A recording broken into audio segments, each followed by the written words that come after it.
नमस्कार, प्रणाम। आप सभी कैसे हैं? आई होप आप सभी अच्छे होंगे। आप सभी कोरोना काल में बच बचाव के रहिए। एक बार फिर से तहलका मचाने आ गया आप सबके बीच डीजे पे कमर हिलाए एल्बम।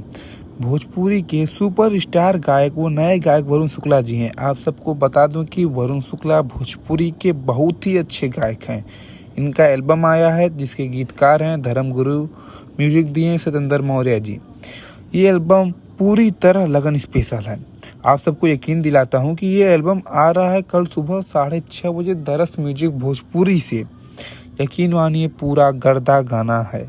आप सबका प्यार दुलार आशीर्वाद चाहिए। कल आप सभी को अपनी पूरी ताकत दिखा देनी है कि आप सभी वरुण शुक्ला जी को कितना प्यार करते हैं। इसके पहले वरुण शुक्ला का गाना 2-4 गाने आए हैं। सोनोटोन भोजपुरी म्यूजिक से एक गाना इनका रिलीज हुआ था जिसका टाइटल था कि छोड़ द भतार खातिर, जिसको आप सभी ने खूब प्यार आशीर्वाद दिया था। उस गाने का व्यूज था 1 से 1.5 लाख के बीच में था। और उसके बाद सोनोटोन भोजपुरी म्यूजिक से ही फिर इनका दोबारा गाना आया कि देवरा लूटता लहरा। लॉकडाउन में गाना आया था पिछली बार के, वो भी आप सभी प्यार आशीर्वाद दुलार दिए थे 53,000।